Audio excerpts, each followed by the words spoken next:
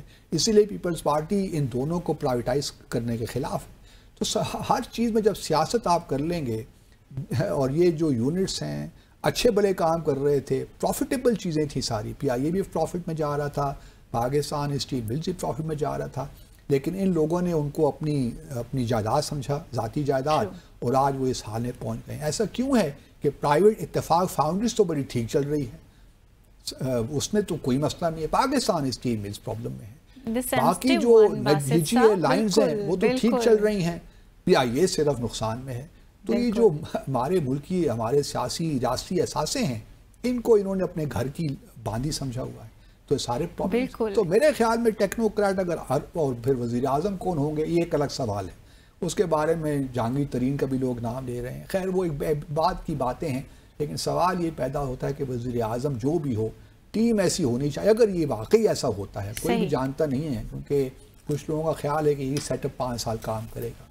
چلیے کرنے دیں، اس سیٹ اپ کو بھی کام کرنے دیں، لیکن کچھ ایسے ڈیسیشنز تو لینا جس سے عوام کو کوئی ریلیف ملے. یہ کیا کہ عوام بیچاری پیسی جا رہی ہے، ہر 2 دن کے بعد کوئی نہ کوئی چیز مہنگی ہوئی ہوتی ہے، قیمت بڑھا دیتے ہیں، بجلی کی یونٹ پتہ نہیں کہاں سے کہاں پہنچ گئے ہیں. ہم جو مڈل کلاس کے لوگ ہیں ہمارے لیے مشکل پیش ہو رہی ہے کہ ہم اپنے بجلی کے بل کس طرح ادا کریں. تو ایک عجیب سا تماشا مچا ہوا ہے، اور اس قدر سیاست ہو گئی ہے ہمارے ملک میں کہ اب تھوڑا سا ٹائم ہے کہ ہم ٹیمپریچر کو کم کریں اور اپنے معاشرے کو ڈی پولیٹیسائز کریں. صحیح.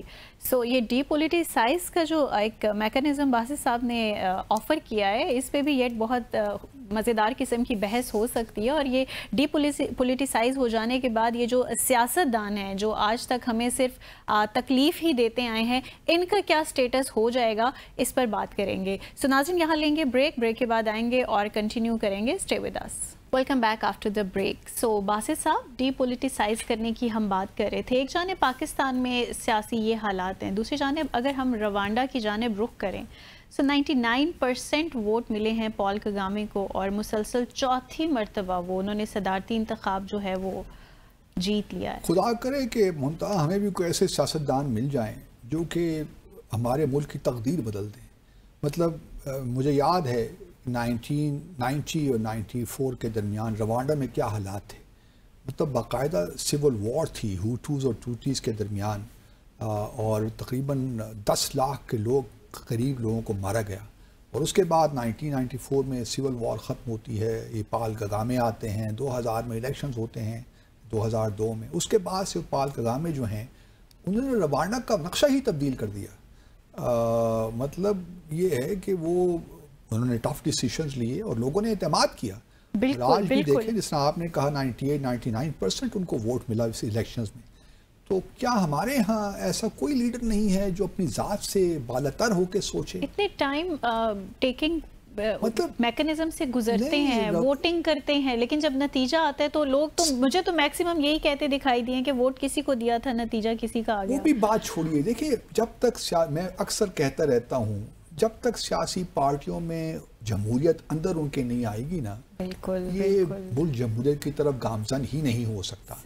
اپنی پارٹیوں میں تو آپ نے اپنی فیملیز کو اپنی بادشاہت بنایا ہوا ہے، اور آپ ملک میں جمہوریت کی باتیں کرتے ہیں. اس میں یہ تو جمہوریت اتنا تضاد ہے. ہمارے جو سیاسی لیڈرز ہیں ان کا مزاج ہی نہیں ہے جمہوریت کا. سچی بات یہ ہے، وہ وہی بات لوگوں سے سننا چاہتے ہیں جو ان کو پسند ہے. آپ تھوڑا فیوڈلزم ہے، آپ تھوڑا سا ان سے اختلاف کریں تو وہ آپ کو ایک سائیڈ لائن کر دیں گے. ہم نے تو خود یہ ایکسپیرینس کیا، مجھے معلوم ہے ان چیزوں کا. صحیح. تو سوال یہ پیدا ہوتا ہے کہ جب ہمارا اپنا مائنڈ سیٹ ہمارے سیاستدانوں کا تبدیل نہیں ہوگا، جب تک وہ جمہوری انداز سے سوچیں گے نہیں. صحیح. اور جمہوریت تو یہ پاکستان میں تو جمہوریت ایک فراڈ ہے میرے حساب سے، سچی بات. میں سوری یہ لفظ استعمال کر رہا ہوں، لیکن جب تک انٹرا پارٹی جمہوریت نہیں آتی، چاہے پی ٹی آئی کا بھی یہی حال ہے. بالکل. پی ٹی آئی میں کوئی انٹرا پارٹی جمہوریت نہیں چلی، وہ ڈائنسٹک پارٹی نہیں ہے. لیکن اگر عمران خان کے بچے یہاں پہ ہوتے تو آج ہم یہی حال دیکھ رہے ہوتے. بلکہ ابھی بھی لوگ ان کی بہنوں کو ایک لحاظ سے کہہ رہے ہیں کہ جی وہ پارٹی کمان سنبھالیں. تو وہ بھی ایک فیملی کی طرف رجحان جا رہا ہے لوگوں کا. ہماری شاید ساؤتھ ایشیا میں لیکن ایگزیکٹلی گیا نہیں ہے جیسے باقی پولیٹیکل پارٹیز کا حال ہے.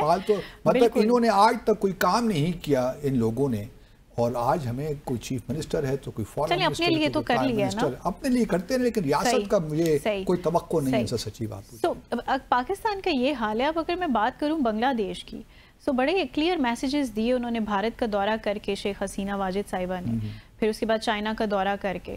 سو بڑے مطمئن بھی تھی وہ، ان کی باڈی لینگویج بھی بتا رہی تھی. لیکن یہ انٹرنلی کیا معاملات پیش آ گئے؟ ایک تو دیکھیے، ہم نے ایک ڈیسائفر نے پہلے بھی ڈسکس کیا تھا کہ ہم دیکھتے ہیں کہ بنگلہ دیش پہلے، شیخ حسینہ پہلے بھارت جاتی ہیں، چائنا جاتی ہیں. بالکل. تو بہرحال انہوں نے فیصلہ یہی کیا کہ پہلے میں بھارت جاؤں گی. تو بھارت کا دورہ انہوں نے کر لیا پچھلے مہینے جون میں، اور پچھلے ہفتے وہ پھر چائنا ہو کے آ گئے. بالکل. اب اس وقت جو معاملات ہیں وہ ایک کوٹا سسٹم ہے جس میں وہ 30% کے قریب انہوں نے ریزرو سیٹس رکھی ہوئی ہیں ان لوگوں کے لیے جو فیملیز ہیں، اولاد ہیں، بچے ہیں، جو فریڈم فائٹرز مکتی بہانی تھے نا، ان کے بچوں کے لیے 30% کوٹا رکھا ہوا ہے. اب اس کے خلاف جو یونیورسٹیز میں اسٹوڈنٹس ہیں انہوں نے بڑا احتجاج شروع کر دیا، اور کافی صورتحال گمبھیر ہے اس وقت بنگلہ دیش میں. 40 سے قریب آپ نے کہا اسٹوڈنٹس جہاں بھاگ بھی ہو گئے ہیں، کرفیو بھی لگ گیا ہے. اب اس ساری صورتحال کو اگر آپ بنگلہ دیش کی دیکھیے تو بھارت اس کو ایک دوسرے نقطہ نظر سے دیکھ رہا ہے. بھارت کا یہ خیال ہے کہ یہ انسٹیگیٹ کیا گیا ہے تاکہ شیخ حسینہ کی حکومت کو کمزور کیا جائے. اس کی وجہ یہ ہے کہ شیخ حسینہ جو ہیں، اور اس میں کوئی ایکسپلینیشن وہ دے نہیں پائے.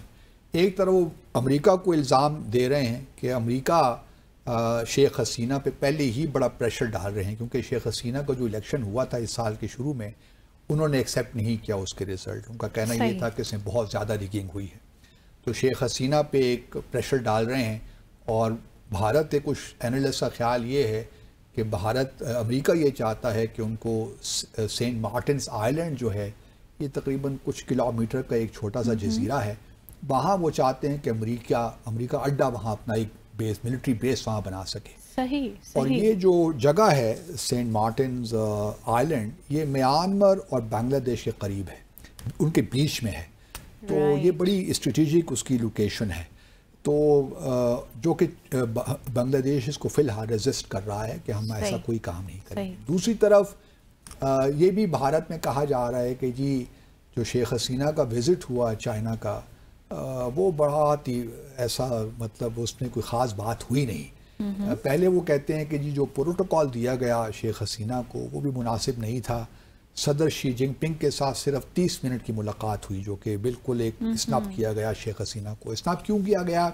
اسنپ کرنے کی وجہ یہ تھی کہ شیخ حسینہ نے پہلے یہ اندیا دیا تھا کہ جو ٹیسٹا ریور کی جو کنزرویشن اور مینجمنٹ کا جو پروجیکٹ ہے، تقریباً $1 بلین کا پروجیکٹ ہے، وہ ہم چائنا کو دیں گے. تو چائنا ایک لحاظ سے ان کی اسٹریٹجک کامیابی تھی، کیونکہ ٹیسٹا ریور پہ یاد رہے کہ ابھی تک بنگلہ دیش اور بھارت کے درمیان واٹر شیئرنگ جو ہے اس میں ڈسپیوٹ ہے، ابھی اس میں ایگریمنٹ نہیں ہوا. تو ٹیسٹا ریور پہ اگر چائنیز آ جاتے ہیں اس پروجیکٹ میں تو یہ بھارت کے لیے کنسرن تو ریز کرتا ہے. تو شیخ حسینہ نے اب یہ فیصلہ کیا ہے کہ یہ ہم جو پروجیکٹ ہے یہ بھارت ہی کو دیں گے، تاکہ جو بھارت ہے اس میں جو کنسرنز ہیں چائنیز پریزنس کی بات جب بنگلہ دیش میں ہوگی تو بھارت تو کنسرنز تو لامحالہ ہوں گے. تو بنگلہ دیش کا جو فیصلہ تھا، چین اس پہ ناخوش ہے. یہ جو کہانی ہے یہ بھارت سے تجزیہ نگار یہ باتیں کر رہے ہیں. چین دوسری طرف یہ بھی کہہ رہے ہیں کہ شیخ حسینہ بہت ناخوش ہیں، کیونکہ چین نے ایک انڈرسٹینڈنگ دی تھی بنگلہ دیش کو کہ ہم آپ کو $5 ارب کی کریڈٹ لائن دیں گے. اور جب شیخ حسینہ گئیں چائنا تو ان کا خیال یہی تھا کہ اس پہ کچھ ایگریمنٹ ہو جائے گا یا کچھ MOU سائن ہو جائے گا، لیکن چین نے اس سے بھی مطلب وہ جو انڈرسٹینڈنگ تھی اس پہ عمل نہیں کیا، اور تقریباً $150 ملین کی کوئی کریڈٹ لائن آفر کر دی، جو کہ اور پھر اسی وجہ سے بھارت میں یہ لوگ کہہ رہے ہیں کہ شیخ حسینہ کا جو وزٹ تھا 4 دنوں سے انہوں نے اس کو مختصر کر کے 3 دن کے بعد وہ واپس آ گئی، اتنی ناخوش تھی شیخ حسینہ۔ صحیح۔ اب ایک طرف تو یہ بات کر رہے ہیں نا کہ چائنا کے ساتھ ناراضگی ہے، دوسری طرف یہ کہہ رہے ہیں کہ امریکہ پریشر ڈال رہا ہے، تو یہ باتیں سمجھ نہیں آتی کہ یہ بات ہے کیا۔ دیکھیے بنگلہ دیش، شیخ حسینہ، یہ بھی ایک اللہ تعالیٰ کا کوئی اپنے ایک کرامات ہیں کہ مکتی بہانی کا بہت شور مچاتے تھے، فریڈم فائٹرز سو کالڈ کوٹ آن کوٹ، اس کی باتیں کرتے تھے۔ آج وہی بنگلہ دیش کی عوام انہی مکتی بہانی کی اولاد کے خلاف اٹھ کھڑی ہوئی ہے،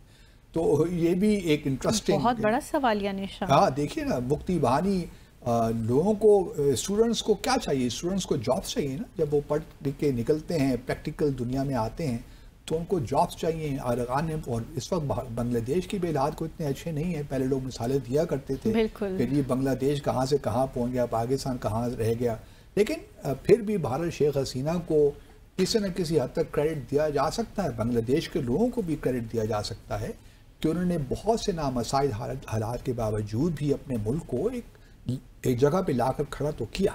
وہ الگ بات ہے کہ پھر IMF کا پروگرام بھی ان کو لینا پڑا، اور ابھی وہ کریڈٹ بھی لینا چاہتے ہیں دنیا بھر کے، لیکن یہ بات ضرور ہے کہ شیخ حسینہ کا بہت ایک طویل ہو گیا ہے معاملہ۔ الیکشنز میں BNP، اگر بنگلہ دیش نیشنلسٹ پارٹی کو اگر آپ دیکھیں یا جماعت اسلامی کو اگر آپ وہاں دیکھیں تو انہوں نے BNP نے تو خیر پچھلے الیکشن میں حصہ ہی نہیں لیا، بائیکاٹ کیا۔ وہ کیوں بائیکاٹ کیا؟ ان کے خیال میں یہ کہ اگر ہم وہ حصہ لیتے بھی تو ریزلٹس یہی آنے تھے جو کہ ابھی بھی آئے ہیں۔